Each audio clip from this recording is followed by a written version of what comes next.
Hey everybody, it's Tiana. So today's video is going to be a short little tutorial on how I package my candles in the summer. In this video here, you guys were really interested in a more detailed step-by-step on how I get these candles to the customers in the summer without them melting. So the first thing I want to talk about is the type of wax you're using. Before we even talk about packaging, if you're using something that's really soft, like a 4627 wax, you may want to consider adding something to that to kind of get the formula a little bit harder.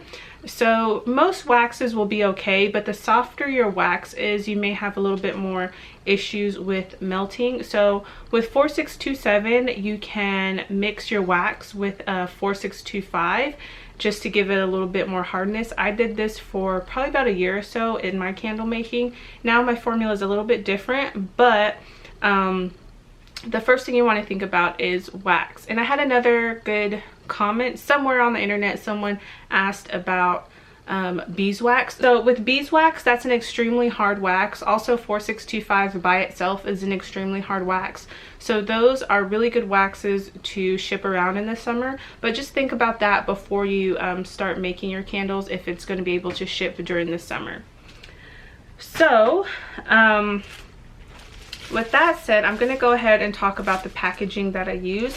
So these are thermal mailers and they look a little something like this. So this is something that I get from eBay. I will link it down below for you guys. And the reason I get this really big is because it gives me the option to kind of play around with sizes when I'm shipping my orders out. So I can either put 3-4 candles in a big one, or I can cut it in half and then put one candle in half of one, and I'll show you guys how I do that. So these are meant to keep like perishables, you know, like chocolates and things like that for a couple of days. So these are only going to work when you ship something very quickly, and then of course you have to use something like an ice pack as well to make this all work out.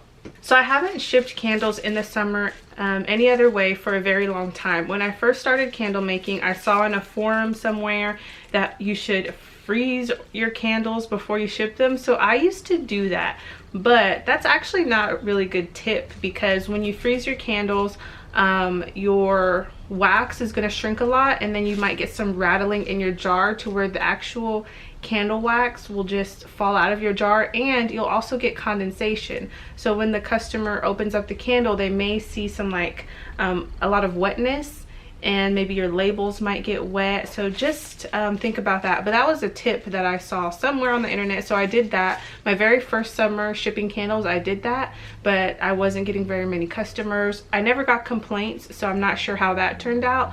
But later on in my candle making journey, I just figured that wasn't the best way. So I was scouring the internet a lot, and this is just what I came up with. I'm not sure if anyone has come up with something similar, but let me just talk a little bit more. Let me actually show you a little bit more on how I would package these candles. Now we're ready to package this candle up. This is just my new double wick cinnamon bun candle, and this one has a lid on it. So my new candle line has a lid, but I also did this with candles without a lid. So here are my new candle boxes, and with these boxes, they are really customized to this size of candle. So I don't need any bubble wrap or anything like that. I just do a half a sheet of tissue paper, and then I can stick it in the box safely. So let me go ahead and do that. So this is actually half a sheet of tissue paper. I like to cut my tissue paper in half.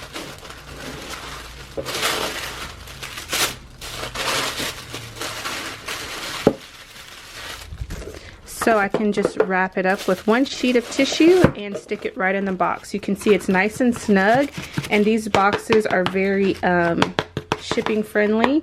So these can ship really nicely into our bags.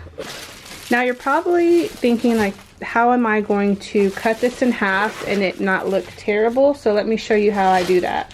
So the reason I came up with this, I actually did it on accident the first time. I ordered the wrong size, but I actually like the bigger size better for what I'm doing. So all I do is I start at the bottom and I eyeball it. So I will just go right here in the middle and just cut straight up.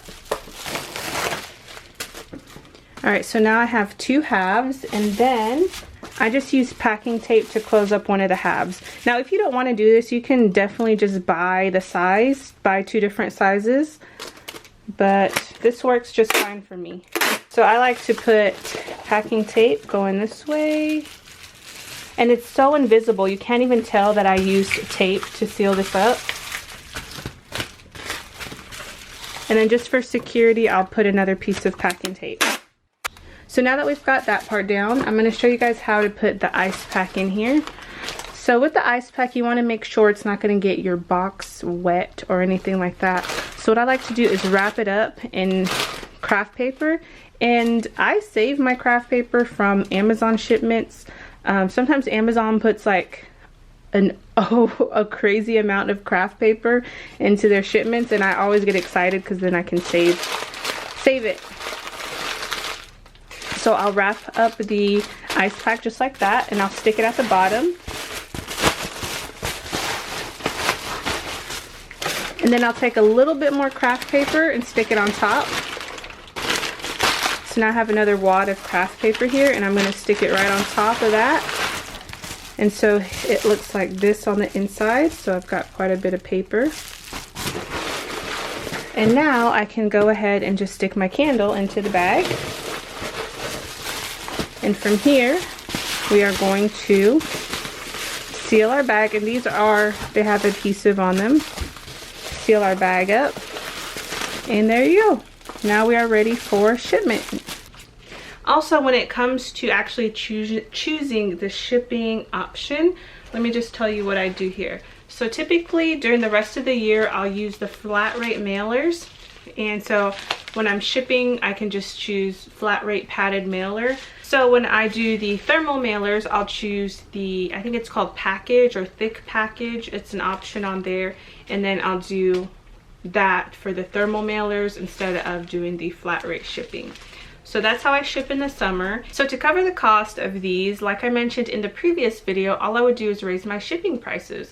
So in the summer, you can raise your shipping prices by a few dollars, or if you charge free shipping, you can, if you charge free shipping, or if you offer free shipping, you can start to charge shipping in the summer. And another thing that I make sure to let the customers know is I'll put like a little banner. So if you have your own Shopify store, you can put it in the banner up top. You can say, see our summer shipping policies, and you can link it maybe to a page that you create within Shopify stating what you do in the summer to get the candles to the customers. Or if you use Etsy, you can just put in your announcement bar what you do to get the candles to the customers. So 1 to 2 day shipping is all I would say is your maximum.